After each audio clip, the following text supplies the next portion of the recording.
Leading Britain's conversation. Isn't it funny? You know, when I came here 17 years ago, and I said that I wanted to lead a campaign to get Britain to leave the European Union, you all laughed at me. Well, I have to say, you're not laughing now, are you? I don't want to be rude, but you have the charisma of a damp rag and the appearance of a low-grade bank clerk. Let June the 23rd go down in our history as our Independence Day. When you yourself, Mr. Van Rompuy, say that the euro has brought us stability, I could applaud you for having a sense of humour. Yes, I want you sacked, Mr. Schultz, as well. I want you all fired. Nigel Farage. Nigel Farage. Nigel Farage. Nigel Farage. Nigel Farage. Nigel Farage. Nigel Farage. Nigel Farage. Nigel Farage. Nigel Farage. The Nigel Farage Show on LBC. Mr. Nigel Farage. Thank you, Donald, and good evening, everybody. I'm back in London. And today, Lord Neuberger, the president of our Supreme Court, spoke out. He said that he felt, over the Brexit decision, not enough people had been prepared to stand up and defend the judiciary. Where were his friends amongst the political class? This is what he said. What they did was perfectly lawful. But I think some of the things that were said risked undermining the judiciary and unfairly undermining the judiciary and therefore undermining the rule of law. If you have a free press, these things can happen. And to pretend it's the end of civilization as we know it when it happens once or twice is wrong. If it became standard practice, then I'd be worried. So far as the decision in this court, the Supreme Court, is concerned, the politicians reacted, and particularly government ministers reacted with exemplary speed and said exactly what, in my view, they should have said. When the divisional court had given its judgment before, I think that the politicians acted slower than one would have hoped and perhaps expressed themselves rather more pallidly than one would have hoped. But to be fair to politicians, like judges, they learn, and after the Supreme Court gave its decision, they did precisely what they should have done. We were doing what our job requires us to do, which was taking a case which had been brought to court and dealing with it according to the law and answering the issues that were presented to us according to the law. And to say that makes us out of touch, I think misses the whole point of our function, which is to uphold the rule of law. Well, it wasn't so much the Supreme Court, Lord Neuberger, that got criticised. It was the High Court. And it was the High Court that said that actually the referendum wasn't good enough. It didn't count. Even though the government had told us it would, this would have to be decided by Parliament. And yes, the next day, the Daily Mail carried a big headline with a picture of the three judges concerned, with the headline, "Enemies of the People," which I guess was pretty out there.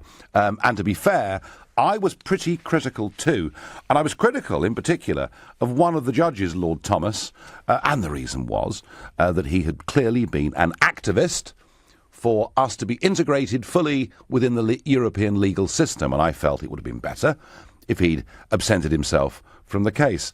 So this isn't just about the Supreme Court, and actually it isn't just about the High Court. The bigger fundamental question I'm asking you today is, should judges be off limits when it comes to us criticising their decisions? Because pretty clearly Lord Neuberger's saying in that clip, if you stayed awake for it, that what he's saying is that if you criticise judges, you're undermining the rule of law. And I'm sorry, I just don't buy into that. I think any public servant is there to be criticised for how they act or what they do. Surely it can't be right that politicians can be criticised for virtually everything they do, and yet judges should be effectively exempt. The Lord Chancellor and Justice Minister Liz Truss said after his speech this morning that she was delighted that Lord Neuberger was proactively talking about the role of the judiciary in public. Right. Well, I'm none the wiser as to what she thinks, whether she agrees with what he was saying or not. But I want to know from you. I want to know from Tony in Wakefield. Tony, was it wrong that the Daily Mail and myself and some others, was it wrong that we criticised one of those judges in particular and that decision in the High Court over Brexit? Yes, ultimately. The reason being is can I just say to you, Nigel, thank you very much for getting us to this situation, because I believe you did, and without you I don't think we'd be where we are. Well, that's very sweet of you, Tony, but what about these judges? Going back to the judges, I think in this case, look, one of our problems in this country, and one of the reasons that Heath was able to drag us into the EU without asking the people first, because we weren't asked until 2 years after we joined it, Sure. is because we have an unwritten constitution. Now, anybody who's ever been anywhere near a law school in this country, and there's quite a lot of us, will tell you that the one thing they always talk about is our wonderfully flexible constitution. That means they can fiddle with it. That's what it means. And the problem is when you're in uncharted territory like this, what you find is nobody's really sure who has the power to do what. And what judges were doing in that case was determining what the law says. Now, of course, or their interpretation of it, because, of course, we've never been down this road before. And, of course, we all know that treaties have been ratified using the royal prerogative since the dawn of time, but basically. And this is why the government believed that they could use the royal prerogative to invoke Article 50, because it was part of the day-to-day management of the treaties. And somebody sort of said, well, is that the case? And the judges decided not. I think that the government should have been able to do it, but, you know... Well, Tony, I did too. I mean, on the point of law, because although Parliament approved the government back in 1972 of being able to sign the Treaty of Rome, it was actually put into law using the royal prerogative. But, you know, I'll tell you something, Tony, I have become a convert to the idea of us having a written constitution. Yes, I have. However, even with a written constitution, as in America, it still doesn't leave things completely cut and dried. There are still differences of opinion. Tony, my point, when I was as critical as I was of the High Court, my point was this. It was that Lord Chief Justice Thomas had spent many years of his career pursuing the idea of us being fully integrated into EU law. And just as, Tony, if you appeared in court and I was on the jury, I'd have to say, I'm sorry, I can't be on the jury for this case. I know Tony. I know what a rotter he is already. And surely, shouldn't it be the same for judges? Surely if they have an interest or a background that conflicts them over a case, wouldn't it perhaps have been better if he'd resiled himself from making this judgment? The legal principle is nemo judex in sua causa. No man shall sit in judgment in his own cause. Yes. And I think, had he been wise, he would have stood down. Yes. And I think from that point of view, perhaps you were right to criticise. However, what I'm really meaning was the headlines about enemies of the people. Judges are not enemies of the people, although some of them were probably ardent, fast Remainers. But they're not enemies of the people. They're merely interpreting the law. That's what they're supposed to do. We may not agree all the time in the way they've interpreted the law, okay, but I'm prepared to give them the benefit of the doubt. So, Tony, your point is that actually those attacks were a bit over the top. No, thank you very much indeed for the points you've made. Barry in Harrow, is it right? Should we be able to criticise the judiciary?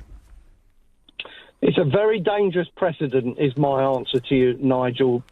One of the important aspects of democracy is that the executive, which are the politicians, and the judiciary are separate. Mm-hmm. And the executive should not be allowed to put pressure on the judiciary. Political systems that have that kind of pressure have existed in the past, like Nazi Germany, and they exist in other parts of the world where there's no proper legal system in a country like China.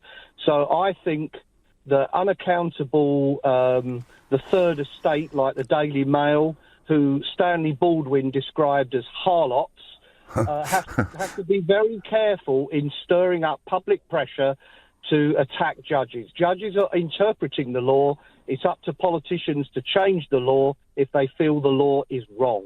On the big picture, Barry, of course, everything you've said there is absolutely right. But the broader point, surely in your lifetime you've read in newspapers about judgments or comments that judges perhaps have made that you would think, goodness me, where on earth did they get that from?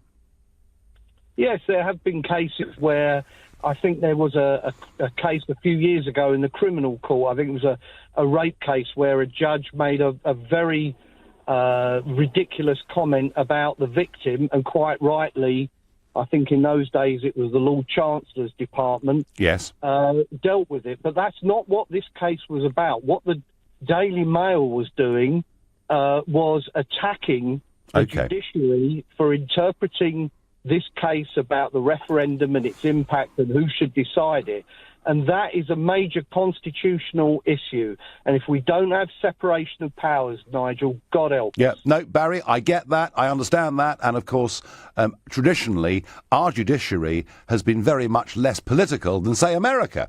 You know, where they are political appointments. There are some, Barry, that would say that maybe during the Blair years we did see an increasing politicisation of bits of our judiciary, and some even view the establishment of the Supreme Court in that light. But, Barry, your basic point that pressure should not be put by the executive on the judiciary and they need to be separated is, of course, fundamental and correct. And I thank you very much for the call.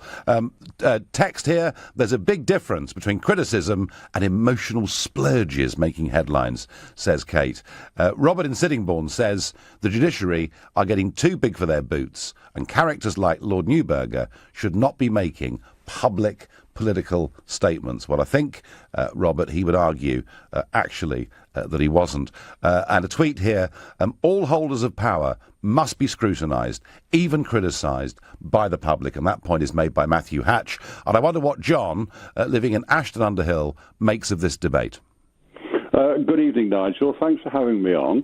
The point I wanted to make was that throughout the whole of the history of the 18th and 19th century common law in tort and contract, property rights always trumped human rights. Almost all the time. And then, of course, if you, which was the country where the property was, crimes against property were absolutely not on. And then, of course, you have the supreme example of Judge Jeffreys, who was definitely an enemy of the people, who eventually found his lot in the Glorious Revolution. Not too different from June the 23rd. So, John, judges can get things wrong and we should criticise them. Is that what you're saying? Absolutely right. Yes. Because they are creatures of their time. And the other point I'd like to make, Nigel, is we actually do have a written constitution. It's written in case law. It's just not codified like the wretched Code Napoleon. No, and that's the argument against written constitutions, and I do understand that, John, and I've wrestled with this myself, but when I look at the US Constitution, I do think at least they've got some better basic frameworks for knowing what a law actually might be. Ours, yes, it is written, but you couldn't even fit it into this studio. John, I thank you. Your Facebook messages, Malcolm Lucas says, judges work for the public and therefore are subject to criticisms. Glennis Dillon says, no one is above the law, and those that intimidate people doing their job should be prosecuted. Well, OK, you can read that any way you want. As we speak, President Trump is giving a press conference in Washington of quite a dramatic nature. I'll be giving you the latest in a moment on what he's been saying. But right now, you're listening to The Nigel Farage Show exclusively on LBC. It's 7:15.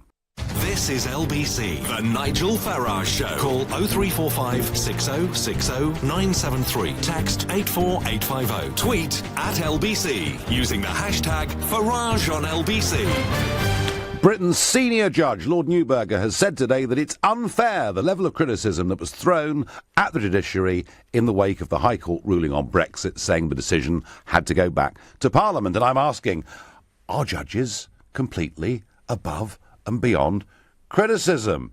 And a text here says, pompous judges and lawyers should be prodded occasionally by the press. That's from Richard.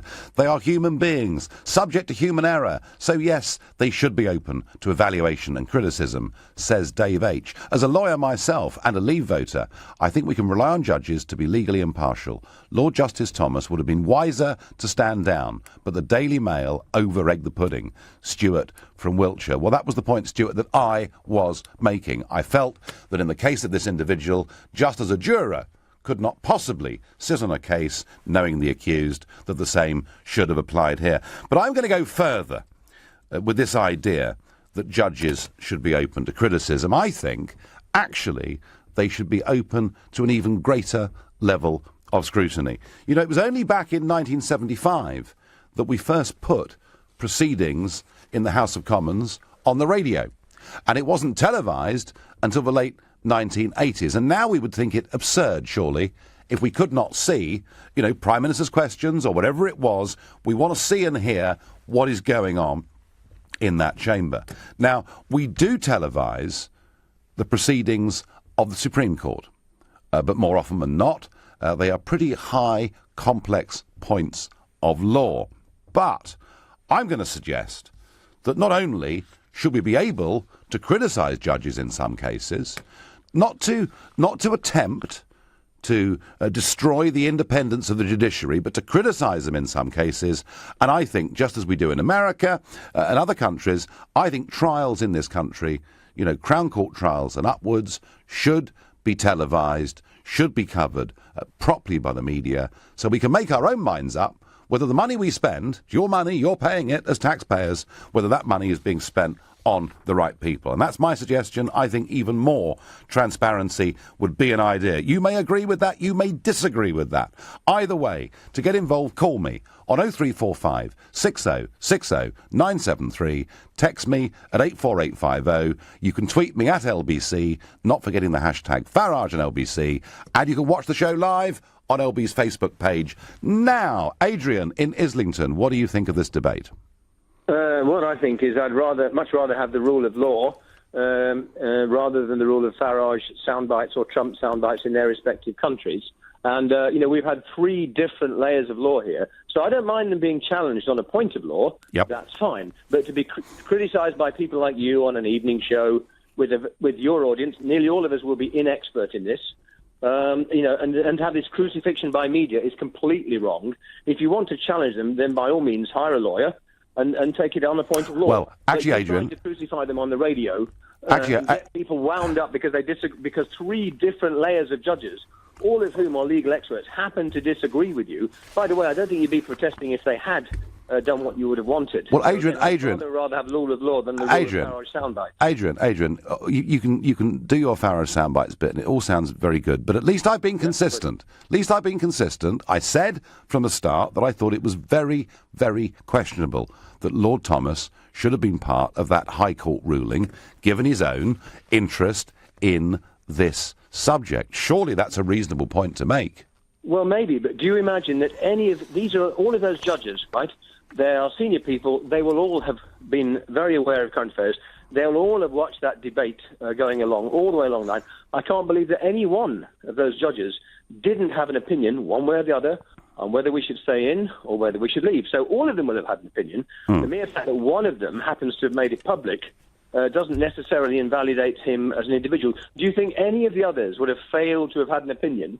The fact that they kept it secret, for all you know, Nigel, or for I know, for all we know, multiple judges may have been people minded to leave, or there may have been people minded to stay, but they didn't declare it. So in that sense, every one of them, I'm sure, had an opinion. Well, I think there's a difference, Adrian. Adrian, there's a difference between having a private opinion and being a public campaigner for something. But I'm going to go further, Adrian, in my criticism here, and let me tell you why I feel strongly about this. And actually, now I will criticise Lord Neuberger himself, and here's why.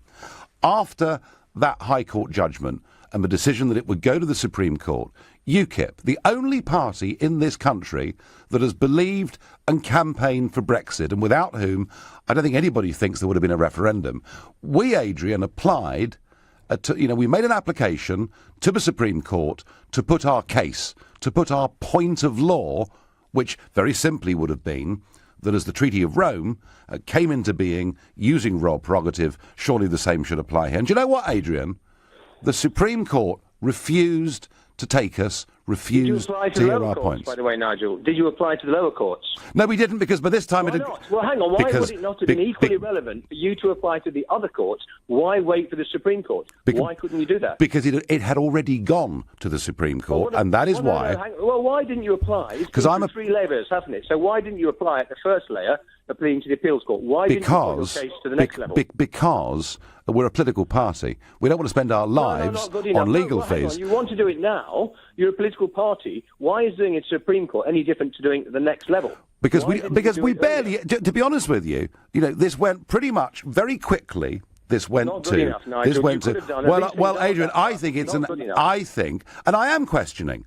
Do you know what? I am questioning the genuine independence of our Supreme Court if they weren't prepared to take a deposition from the one political party who had a real interest in Brexit and had done for nearly 25 years. Adrian, thank you for your passionately made points and criticisms. The Farage soundbite. Gosh, how awful. Kevin in Bromley. Should judges be above all forms of criticism? No, most definitely not. But first of all, I'd like to thank you for getting us out of the clutches of the European Union protection racket. Well, Kevin, we've won a referendum. We won a referendum, but we've got a long way to go. Yeah, we're on the way, though. We're on the way. We've got a chance now to escape from that protection racket. But now moving to the question at hand.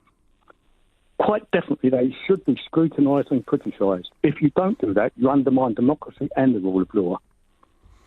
Yes. It needs to be safeguarded. Those judges, those particular judges, the High Court judges and the Supreme Court judges, they are extremely clever men, fully conversant with the law.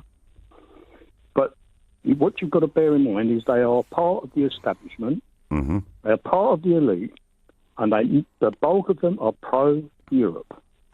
You know, they rule on the European law because the real Supreme Court at the moment is the European. Well, that's certainly true. It's certainly true that since we originally signed up to the Treaty of Rome, our courts, of course, can have their judgment struck down in both Luxembourg and indeed in Strasbourg too. But your point, Kevin, is interesting because what Lord Neuberger... Another point, Nigel. Just one second. What Lord Neuberger was saying was that if you criticise the judges, you undermine the rule of law, and your point is if you don't criticise at times, that actually undermines the rule of law even more deeply. Of course it does. And I'll make this point. The point I really want to make is they are part of the elite and they're pro-European. And judges don't just interpret the law, they actually alter the law and make law. They often find, they'll set a precedent. Well... So they could... those people are so clever. If they'd have been anti-European, I'm sure they would have found a way to set a precedent and would have said something like, this is a unique situation because of this and because of that, blah, blah, blah, blah, blah. Well, one thing, Kevin, is for certain. Whether they could do that. Kevin, whether they were for or against, I don't know. But one thing is for certain, that Lord Neuberger wanted, when it went to the Supreme Court, for it to be a unanimous decision, and it wasn't. It was a split decision. Kevin, I thank you for your call very much. I'm going to go to Carl in Orpington next. Carl, what do you make of this? Yeah, well, hi, Nigel. Thanks for taking the call. I just wanted to say that, really, there are procedures in which you can challenge judicial kind of activity. And I really... what it does is undermine our system if we're just constantly beating them up outside of that judicial complaints procedure. It undermines the judiciary, it undermines our country, and you're naturally an obstructionist. You've been that way for many, many years. You obstructed Europe, and now we're out of Europe, and, OK, we all have to accept it. But the point is that you bit on their heels all day long, every day, until you got what you want. But we don't want you to destroy the country. In that way, and I think if there are procedures for dealing with judicial complaints, let's follow the procedures. Let's go through it. If you want to lodge a complaint against Judge Nuremberg, then lodge a complaint against Judge Nuremberg, but put it in the right forum. Well, I tried, Carl. But Carl, I tried. We tried as a party to make a deposition to that Supreme Court hearing, and they wouldn't listen to us. Can you see why we're a little bit upset? Well, then obviously that your complaint wasn't meritorious of consideration, because if it was, then the procedure would latch on, and you would be given the opportunity to put forward your argument. But clearly your arguments weren't strong enough. In general, Carl, I would agree with your big picture points. I think the reason this High Court judgment got the criticism it did is it was a big shock to us, because we've been told by the government and by everybody that whatever we decided would stand, and we found through that judgment that it didn't. And as I say, when it went to the Supreme Court, it was a split decision. Carl, I thank you for your call. Pauline Clark on Facebook says, no way. They should be criticised when they make mistakes or try to interfere in Brexit. Text, dear Nigel, judges are people, not gods, and that comes from Sue. You're listening to The Nigel Farage Show, exclusively here on LBC. It's 7:30, and time for the news with Rupert Bartier. The Nigel Farage Show on LBC. Call 0345 6060 973.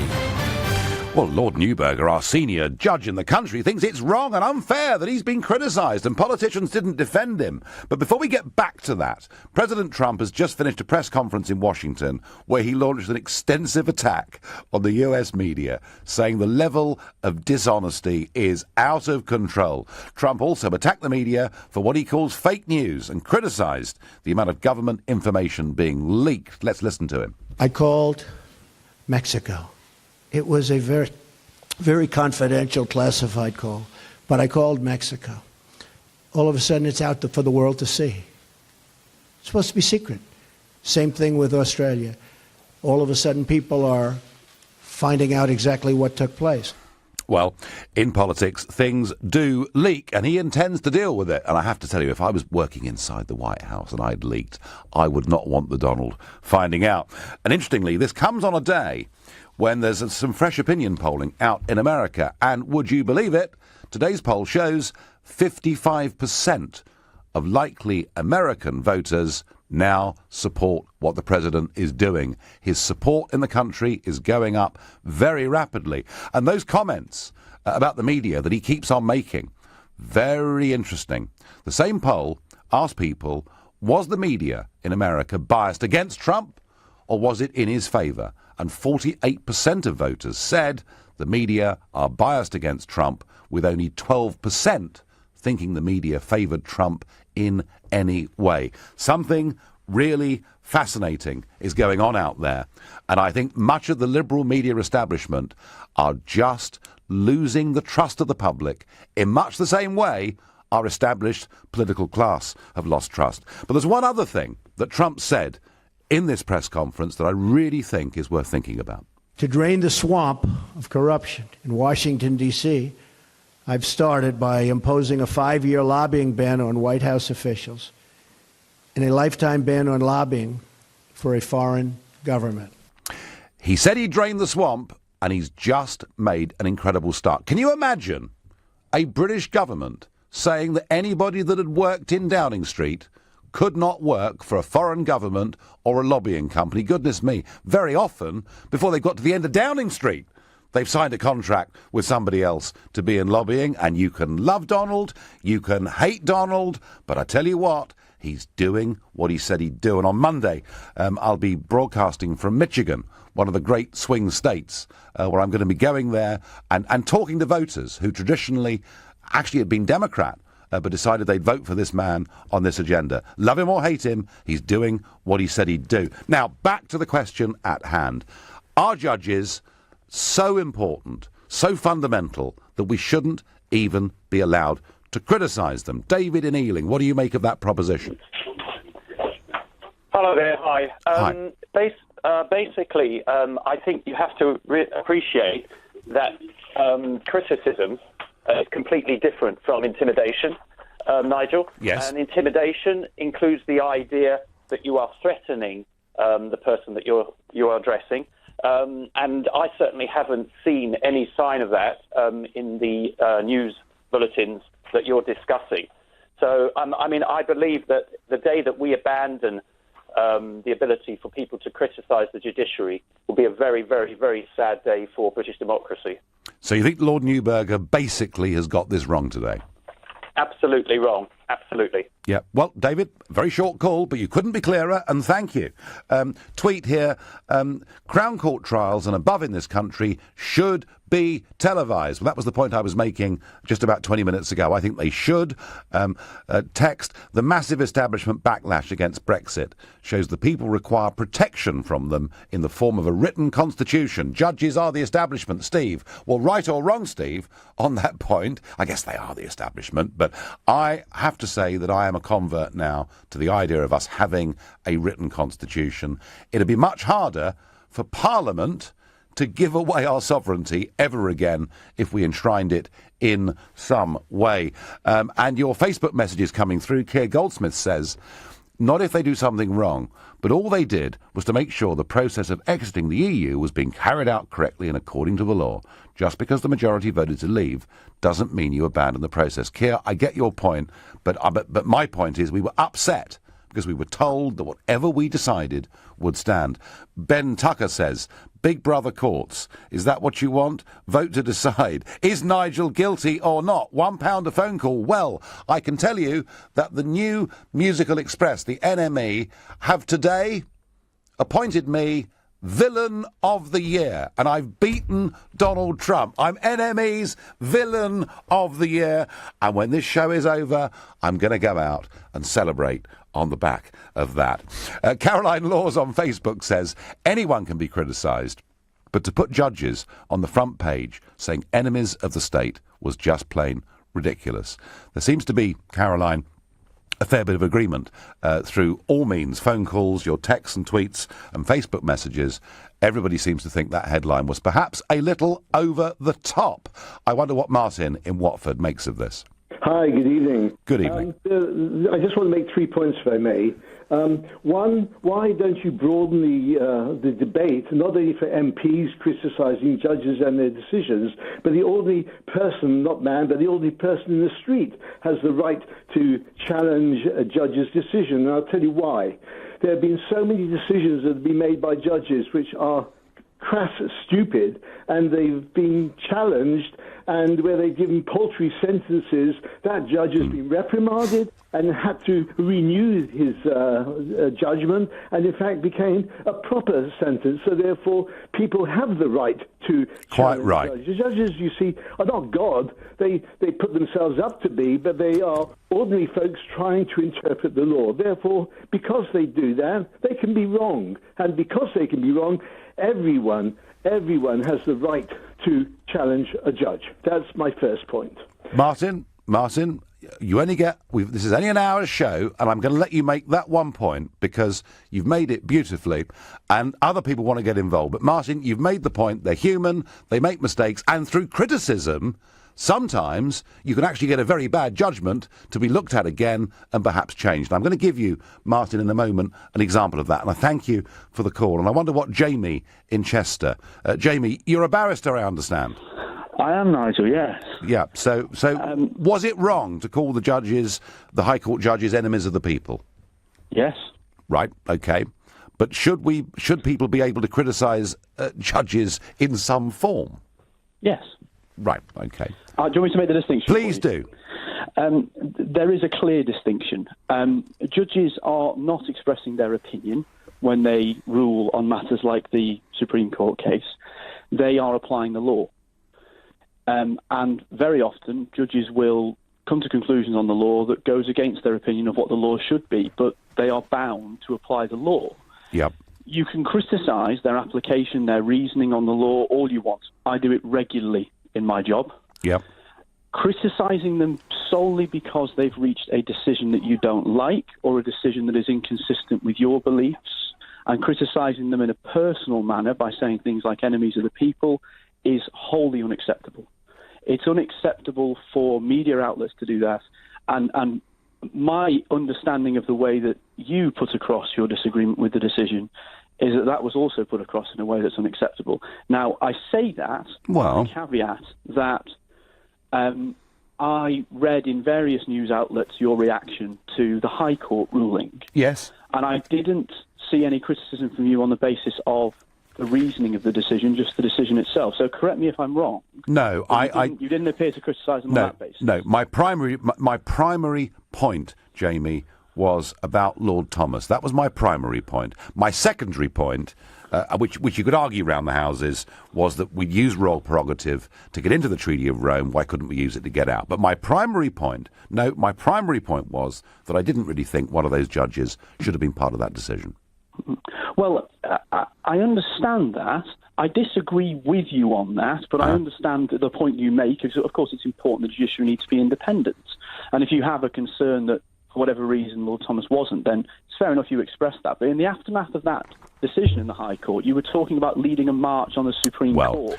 Well, this got wildly exaggerated and was a point put out by an over-enthusiastic press officer, which I slapped down immediately. There were protests outside the Supreme Court. Both sides were there protesting, but I chose, Jamie, to take no part in that.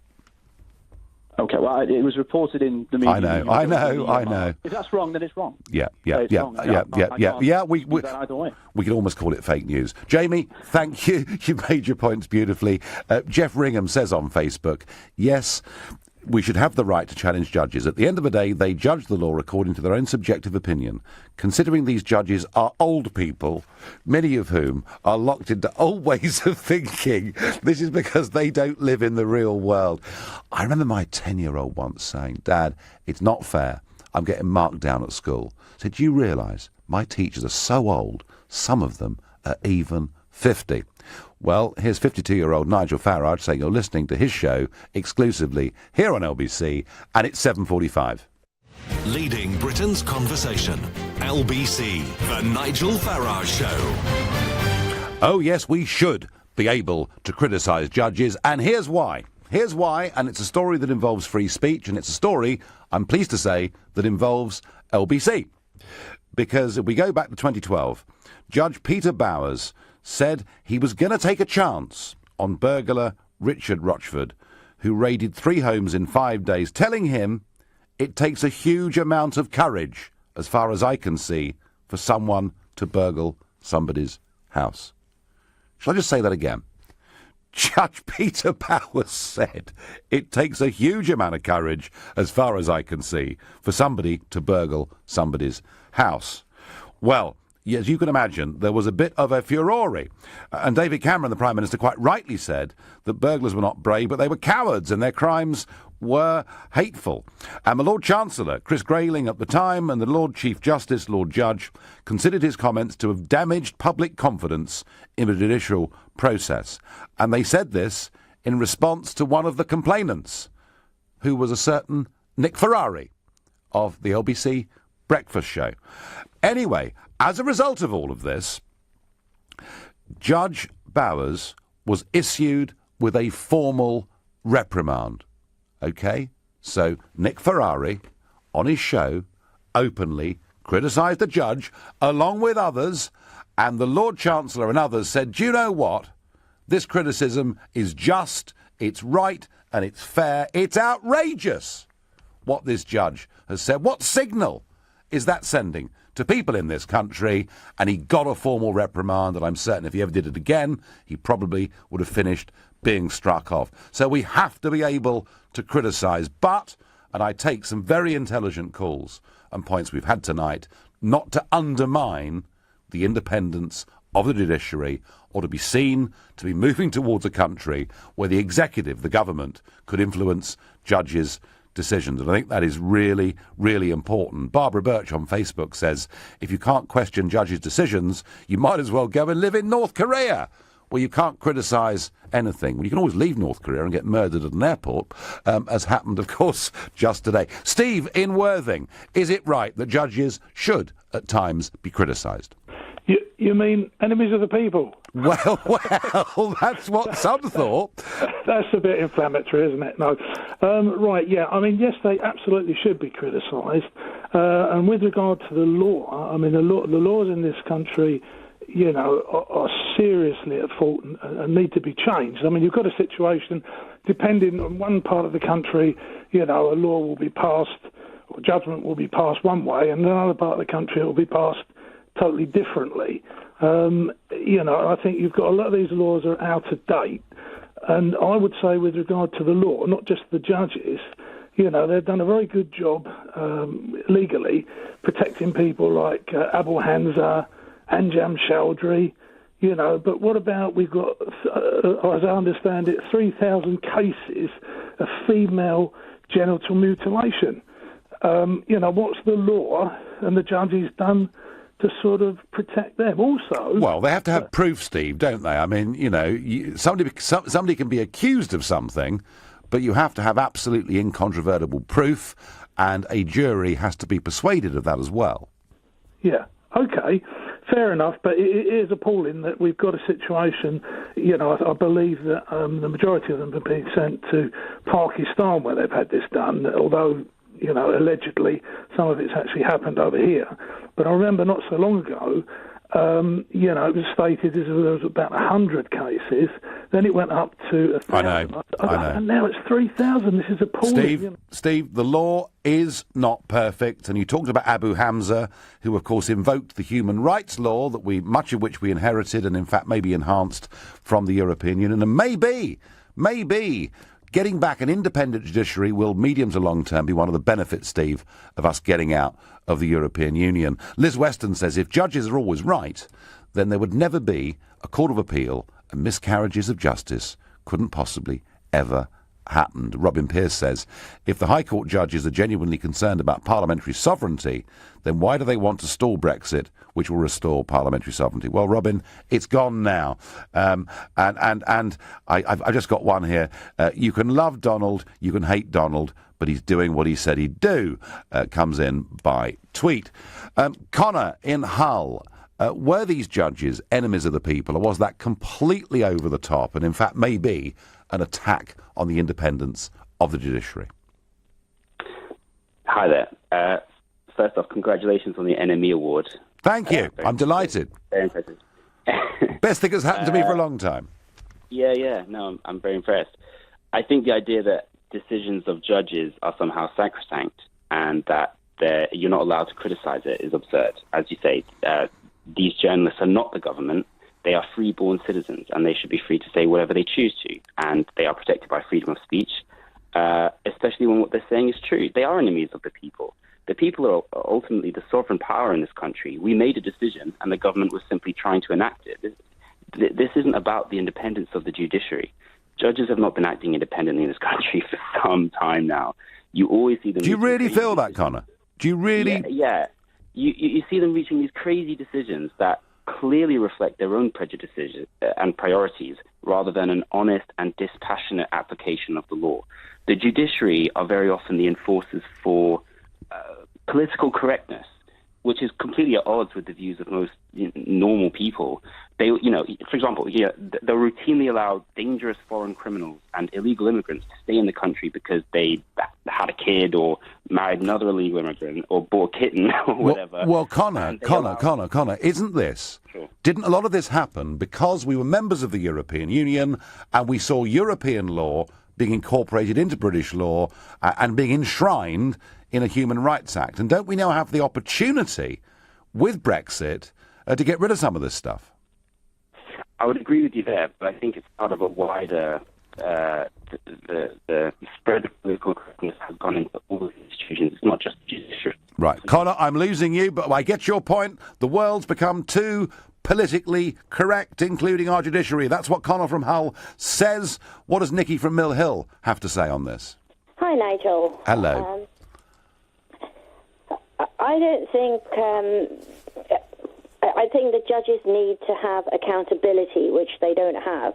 They may have independence, but there isn't genuine external accountability, which is what's needed, because they're not above criticism, and they mark their own homework in the way in which their processes are configured. So when your previous callers suggested that, you should go through the procedure, well, they're going to say that because they know that that's where that's leading to.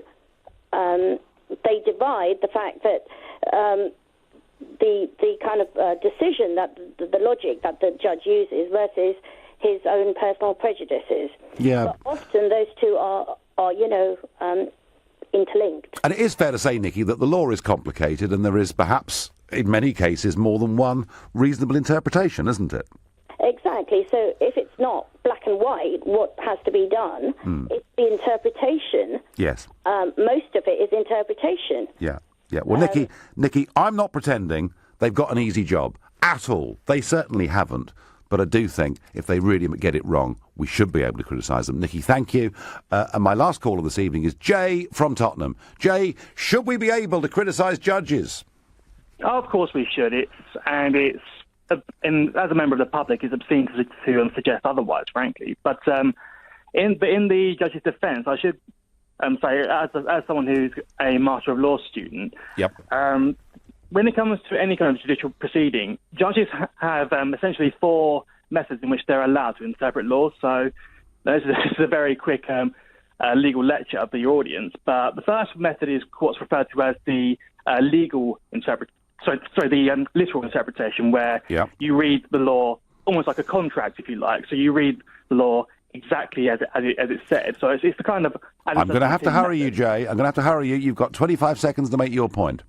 Okay, well, I'll be quick then. The second one is what's called the mischief rule, where the judges take a subjective interpretation of the law to see what kind of mischief it was meant to undermine.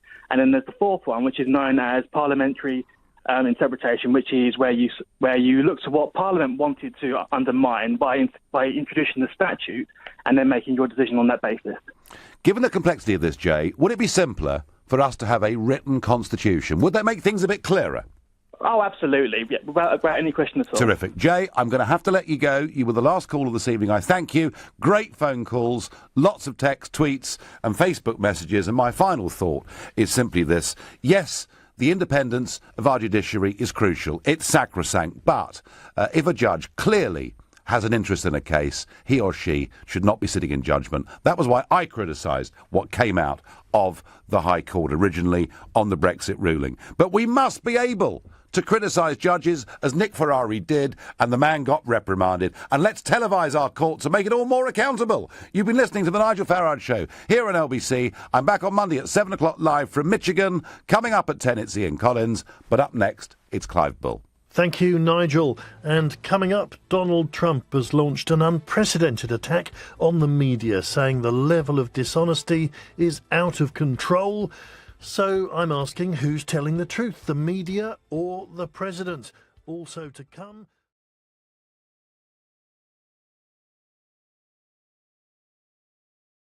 Reacted, and particularly government ministers reacted with exemplary speed and said exactly what, in my view, they should have said.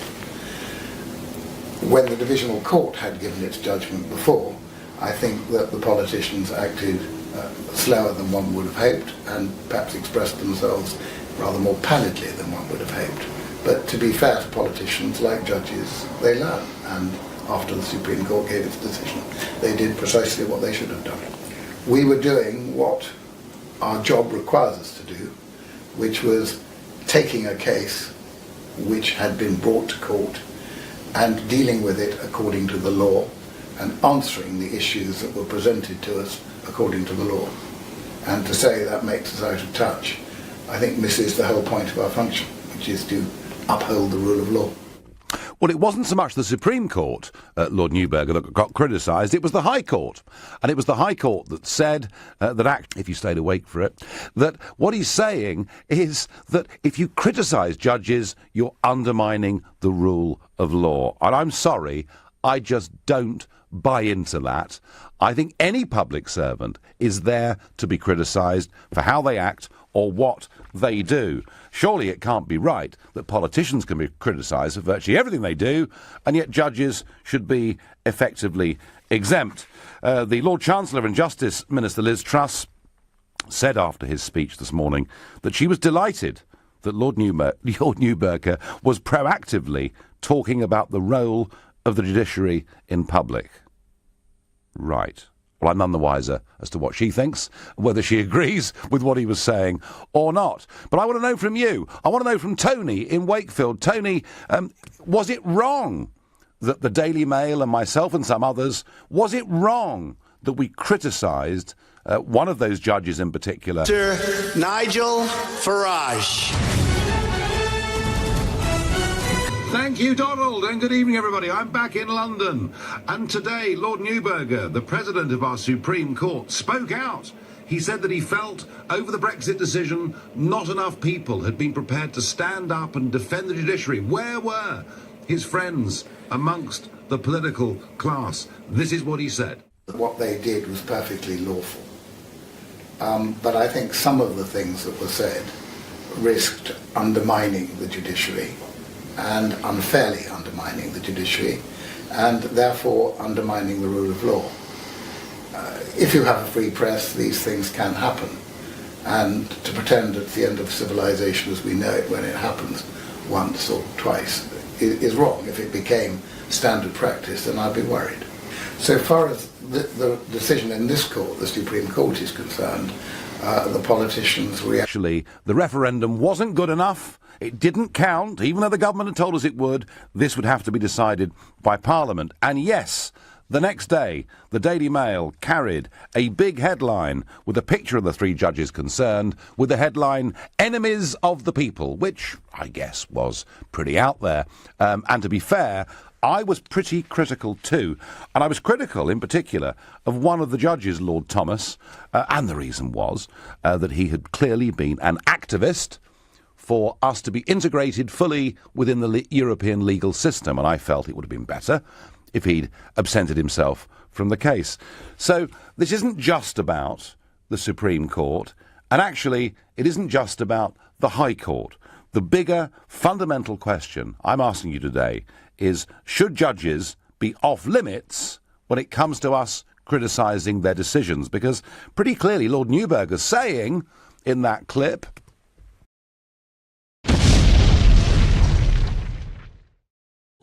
leading Britain's conversation. Isn't it funny?